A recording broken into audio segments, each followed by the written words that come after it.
je devrais être obligé de voiler un peu de petites choses. C'est normal parce que il faut que je le fasse comme cela. Voilà. Donc, je vois dans les médias d'abord beaucoup de gens en train de dire, parlons d'abord des États-Unis, c'est beaucoup mieux. C'est rapide et puis on va passer à ce que je pense d'un espoir étoffé.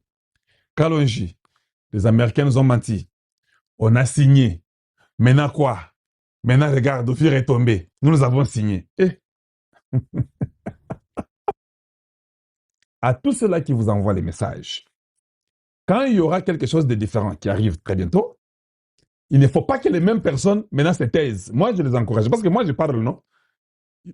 Moi, je parle. Quand il y a eu les Bitumba à Ouvira et qu'ils ont pris centre-ville Ouvira, je veux dire qu'ils ont pris centre-ville Ouvira, mais dans les montagnes, là, ils se battent. J'ai dit la vérité, je n'ai pas pu nier. Parce que pourquoi tu vas nier? Pourquoi tu vas les mentir au peuple? Je ne suis pas comme ça. J'ai dit seulement la vérité. Bon, maintenant, il faut qu'ils soient Bazaga Makassi. Bazaga Makassi. Alors, quand ils auront une autre information, qu'ils soient aussi en mesure d'accepter. Je suis quand même beaucoup touché de voir que ce que j'ai toujours dit, que nous avons beaucoup de Rwandais parmi nous et des traîtres, c'est toujours la vérité. L'exemple d'Ouvira. Quand les M23 entrent à Ouvira, les gens qui sont contents, non, je n'ai jamais compris le Congo démocratique. Quand vous êtes négligent et que vous avez laissé une négligence sans pareil, une administration déchiquetée,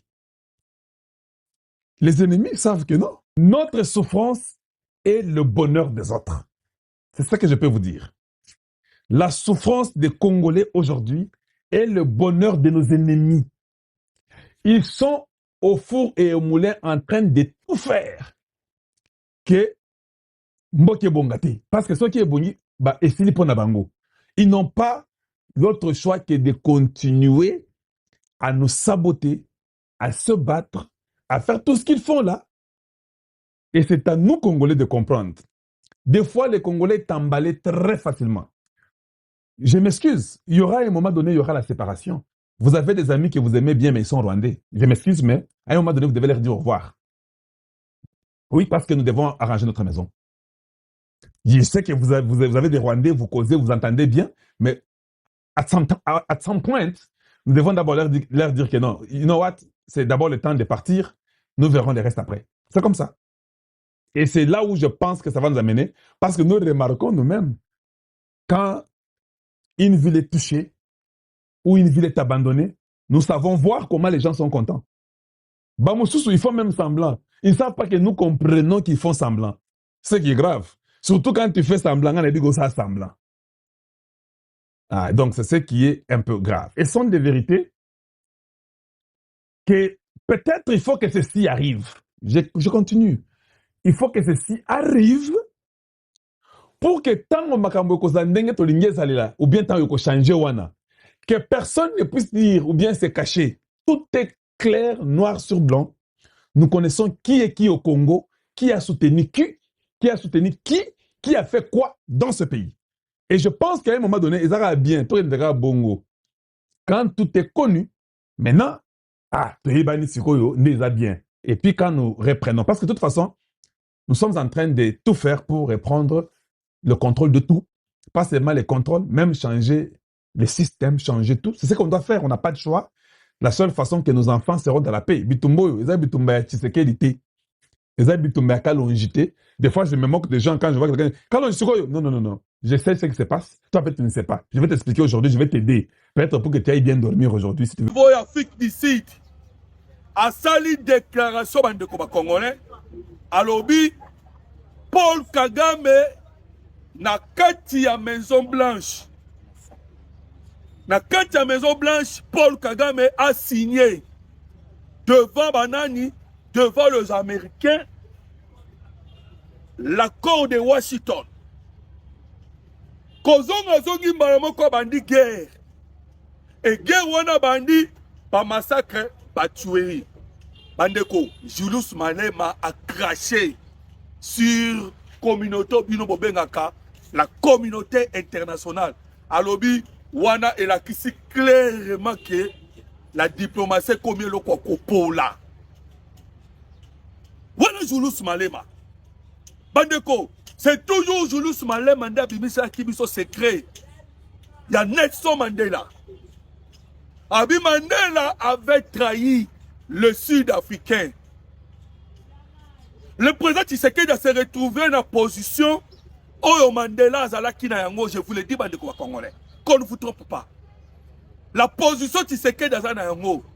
Ce que mon dit le loyo, ba mercenaires français, tokobon ba souté, a tokolo la vérité. Ezali likambu ya mboka, ndenge balobaka boalu boati tunga, likambu ya mabele tokobon te. Si vous avez vu de mercenaires français, ceux qui bomoni Kagame azwaki 12 000 hommes, à Kotisi Bango à partir ya Bugarama.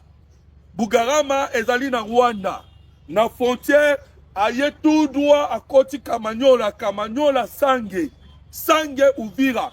12 000 hommes accompagnés na haute technologie. Ezali parce que lorsque le président Tshisekedi a outaki na États-Unis d'Amérique, aye na Belgique, ba français balobi na ye asala ndenge Mandela asalaka. Et Tshisekedi a dit non. Mandela asalaka nini? Tous les victimes o bakufa kana tangu ya apartheid. Mandela boka kiango na mai. Biso sko to na 15 millions de morts. To na 500 000 femmes violées. To na bana o ba bomi. Alors, bango balinga ki ke Tshisekedi azwa ba victime no surtout tobo sana.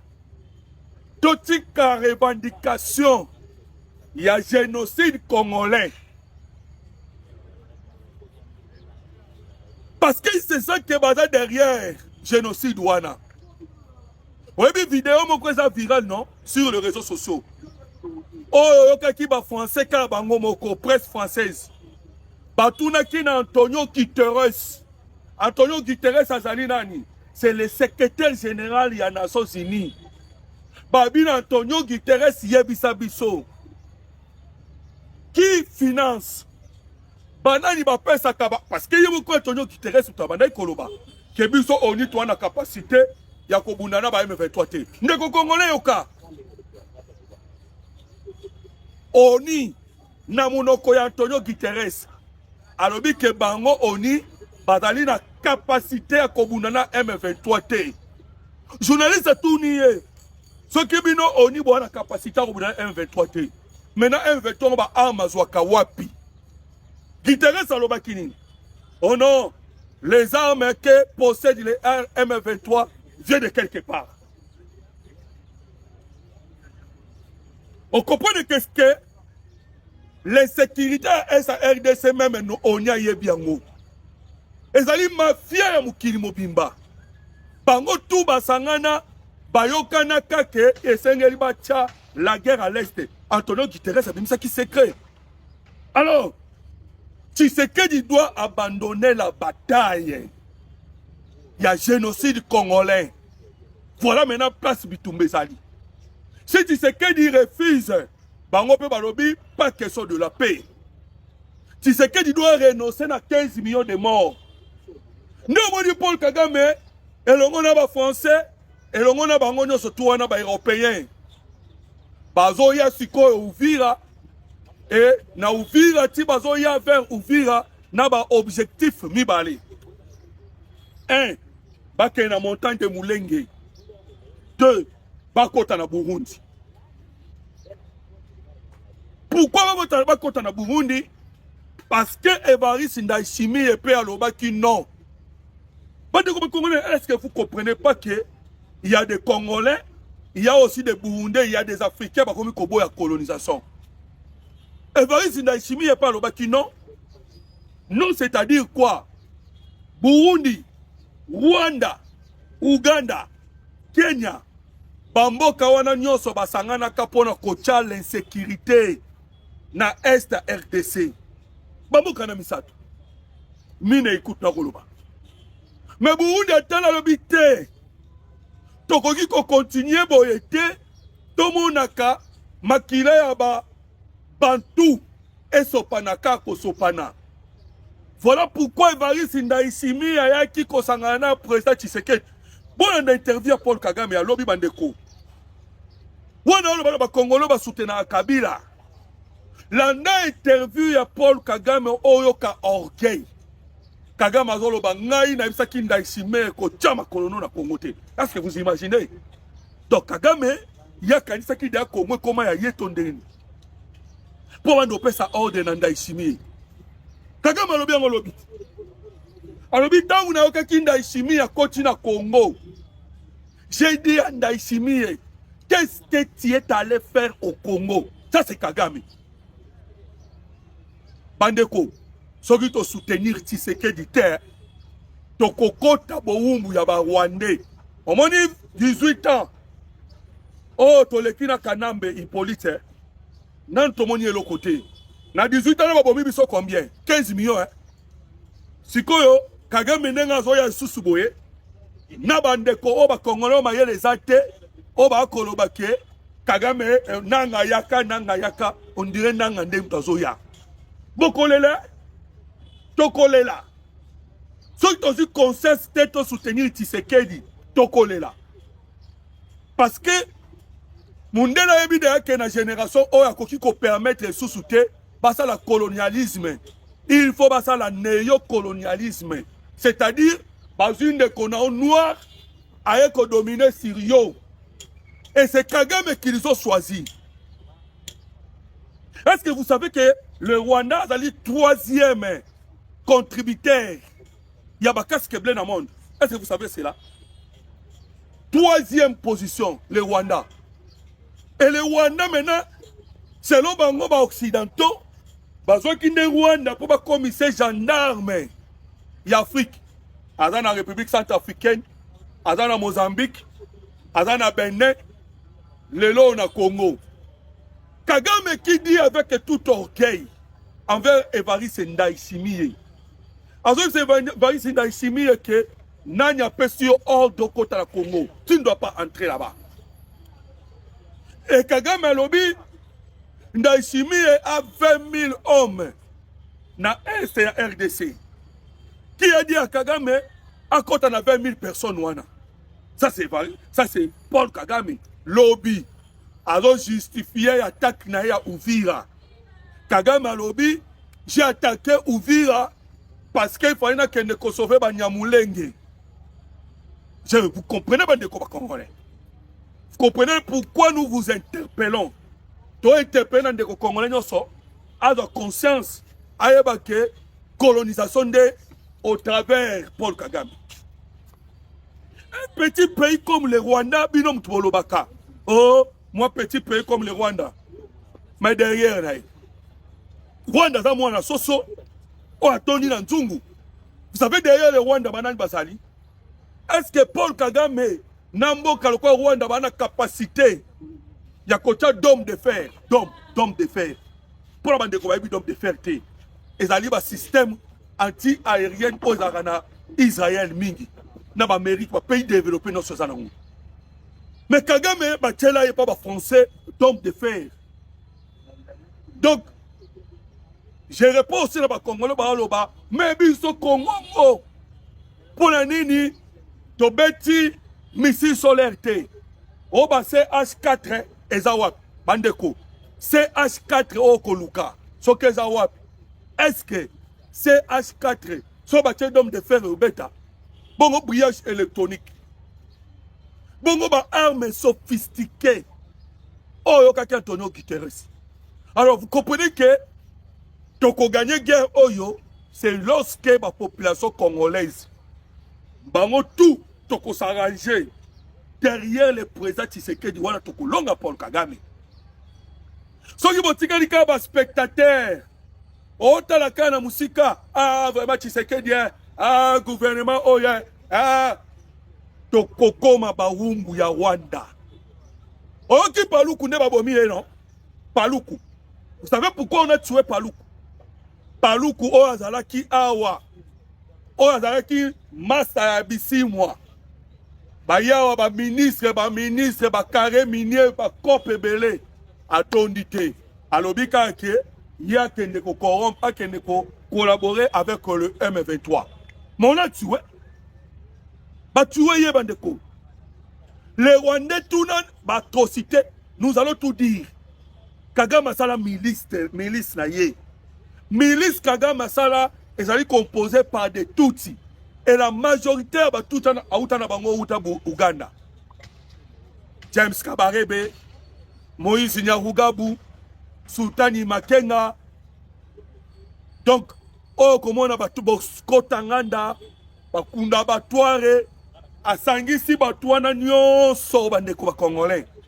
Nde oyo ki ba ya mission ya bazo boma en désordre. Je vous dis que Mikolo oyo, il y a des rapports oyo mona bakoko.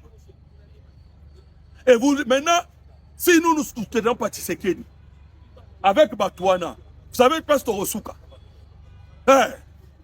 Mais je vous dis que le président Tshisekedi a plus que déterminé.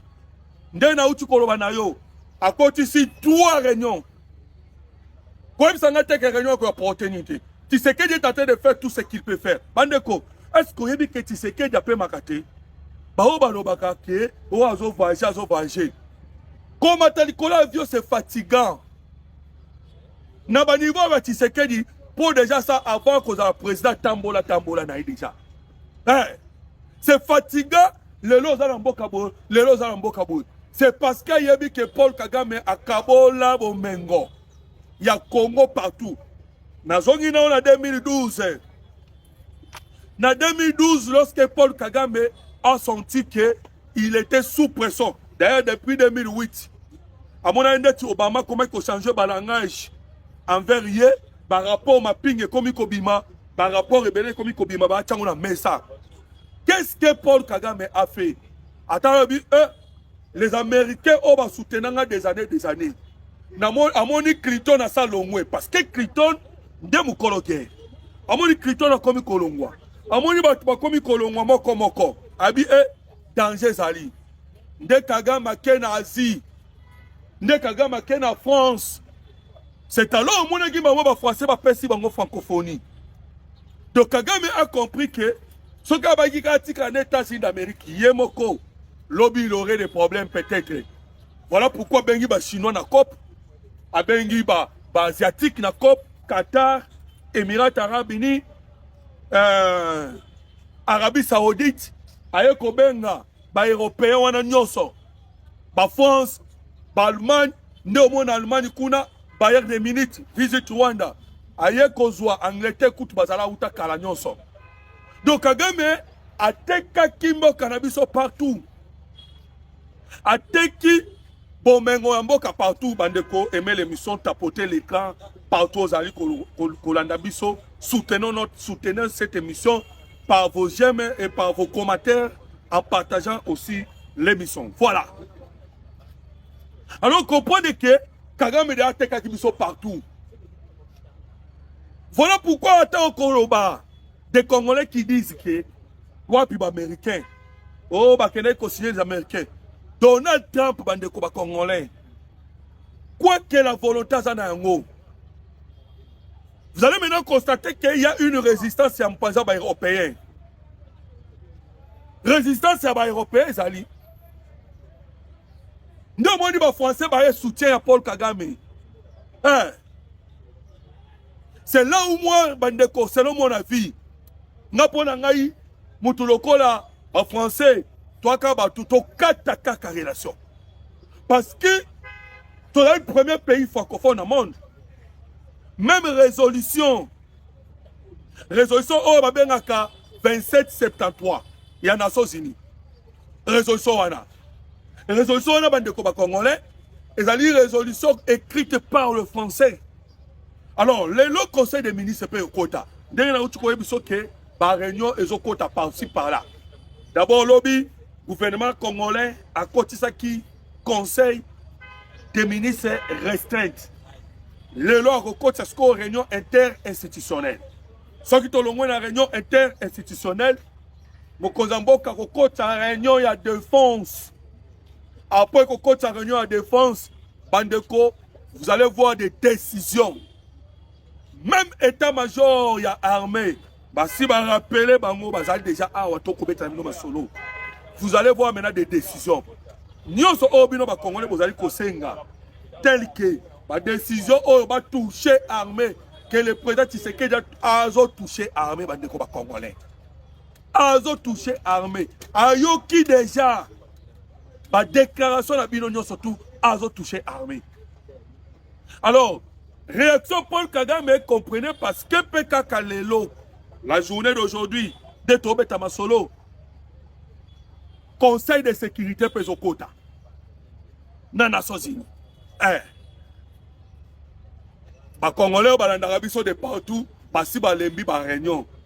Tu es bien au réunion ebele Pesokota, solution égalité, le président Tshisekedi a activé l'option militaire. Mais bandeko, tu sais qui que le président Tshisekedi a une guerre na sagesse, na intelligence. Nous vous le disons. Il est le mieux informé. Ayebaki que Paul Kagame na simanaye bazali. Batona bazali na simanaye, nde baasa la pression na mokonzamboka pour que amema tokene na solution au bango bazali koloba solution politique. Mais en même temps, Paul Kagame a abunda. Si quand on peut une occasion, parce que Kagame a déjà violé la résolution 2773. Le coup a violé en maintenant, awa sikoyo, to komi na point nini. To komi na point conseil de sécurité à kota lelo.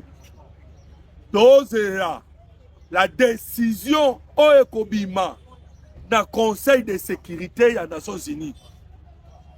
Ce qui m'appelle si Kagame, lelo, ce qui m'appelle si Kagame sanction teba deku.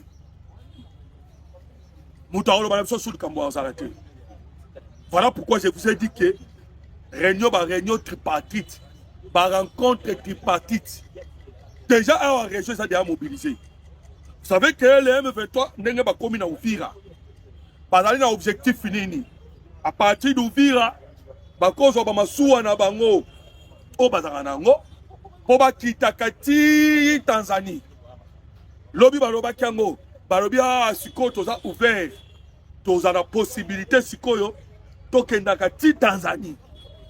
Et vous pensez que Tanzanie a lali? Alors que Tanzanie ba uti ko tcha trouble. Lobi en Tanzanie. Il a fallu le soutien à la FRDC. La FRDC a beaucoup critiqué. Parce que, Bandeko, avant que la émission, je vais parler de l'armée. Il y a quelques secrets à l'armée au Bandete. Mon Kozambo Kabo a la mélange. Il y a des hommes d'affaires au Bazakina Kabila. Nabana Nabiso Bazu formation à Sika. Je vous dirai dans les détails surtout ma kamutali armée dans souka émission. Mais yokana nous Tanzanie déjà yebike le Rwanda et l'Ouganda ba menacer qui sécurité na ye lors des élections où qui kosala na Tanzanie. Oh même qui plus de 700 morts. Oh mona qui le chef d'état-major ya Tanzanie azala qui même corrompu. À tel point que Banga qui va même un coup d'état. Tant que Tanzanie comprendre yango. Et vous savez pourquoi Tanzanie a qui menacé? On a menacé Tanzanie parce que Tanzanie bande koba congolais a même mora na RDC. Kagame lobi ngo lobi. Abi pa troupe ya Tanzanie ba ya ki tangu ya EAC. Kagame a parlé de cela. Ba troupe à Tanzanie ba ya ki na SADC na ya koloba. Alors, il a chassé Kibiso, Kagame a dit cela. On nous a chassé Biso EAC et pas Tshisekedi. Mais nous avons quitté Tanzanie, Aéroya Nandenga Sadek. Nous avons dit que Varis Ndaïsimi, nous avons Burundais, pas chassé Kibangote. Ça, c'est Kagame. Bandeko, Kagame a posé sa guerre au coma régional et au coma régional. Et c'est par là que la guerre est ici là. C'est par là que la guerre est aussi là. Vous qui attendez que le président Tshisekedi a une décision, par décision est très important, nous vous disons que la décision très important ezali na chemin. Et ndenge na lobi baozela nanu conseil de sécurité ekota nanu. Bandeko la guerre tobunda eza difficile. Oyoki ba Daniel Safu non? Baza déjà na Goma. Et c'est toujours des Congolais, Congolais, traîtres. Ah, bandeko ba Congolais. Bon, bino ko kaba sa ba commentaire awa. Bon, ba sa ba commentaire. Carabino wana déjà sont des traîtres. Vous imaginez Daniel Safu dans kota makele là wa. Kobunda contre Paul Kagame. Lelo yo Safu aza déjà kuna, Safu. Et pas Barwandais. N'est Safu à quelqu'un se retrouver sous kuna. Alors que Daniel Safu se voyait awa et l'on a vu sur le couleur patriote. Aujourd'hui, ce qui guerre au Congolais c'est à cause des Congolais. Voilà pourquoi bon que le président Tshisekedi a nous président que ça guerre. Très très mal l'équipe en défaut. Au moins il va tuer ba Safu ba Paluko ba Utiko Kanga ba liste des ana moulaï. Aujourd'hui nous basangwa SSC 5. Tango ko kabalangaji ba mbongo ba chole ba loba kabandeko. Il y a que des Congolais traîtres. Ce sont des traîtres bandeko Congolais. Au moins baba bomina est ba bomina Uvira. Ambongo silence. Chole silence. Mais soyo kika kamoko boya kino na kinya wa kamoko kaya kini. Oh menace mo na kini. Dans le document munene bashole bakomaki. Oh les Swahilophones sont menacés. Mais kuna ba mort. Kuna ba mort batu ba kufebele. Les Swahilophones ne sont pas menacés. Où est le document à 5 ans? Il y a SSC Zawap. Parce que les Congolais ba utuko boma pango. 400. Ba utuko boma pango. Document na bino Zawap. Alors, très chers Congolais, au moment que le président Tshisekedi a une difficulté, moko, koutana numbara di bosse pa Congolais, pas très très, une des premières difficultés. Vous allez constater, fondation on a ce qui confie à Nani, plutôt fondation Bill Clinton. Fondation Bill Clinton on a ba ye oh non, nous ne sommes pas d'accord, on a n'engé ba okanga ba soda. Baya ou défendre ba traître. Ba deko. Tokolonga guerre oyo. Tokolonga guerre. Malgré ba difficulté o ezali, tokolonga guerre. Alors, on comprend que guerre régionale les oya siko au Paul Kagame à Luka. Guerre régionale les oya. Et bah ici dans Chimie à lobby, on a compris que Paul Kagame ndenge azui aye na Uvira aye pour ça la guerre contre Burundi. Mais nous n'allons pas nous laisser faire. Alors les FADC basasko wa bandeko ainsi que bandeko wa wazalendo bazali aux alentours ya Uvira. Bazali aux alentours de Uvira. C'est par là nde okoyoka cette grande riposte. Oh ezali koya. C'est par là. Bazali derrière na Uvira bandeko en ce moment où tozali kobeta bino masolo. Alors vous comprenez déjà que le coup de bazali déjà aux alentours de Uvira. L'opération où ezali koya liboso et qu'on a grande envergure. Et vous devez savoir que Kagame a commettre peu baïré. Aïe yé mnyo konyo sono. Paul Kagame aïe na Uvira aïe na SARDC. Mais il oublie qu'il laisse le Rwanda vite. Alors quand tu vas soda na union expérimenté, à tini bango nyonso. Mais na Rwanda tigini. Na Rwanda tigini. Bandeko, guerre o ezaya souka, nous vous le disons. Ceux qui battent bazali ko désespéré, moi je vous dirais bon désespéré. Pharaon tangwa mona kike bana Israël esengela kibabima na boumbu. Pharaon a multiplié encore la douleur na bana Israël. Pharaon.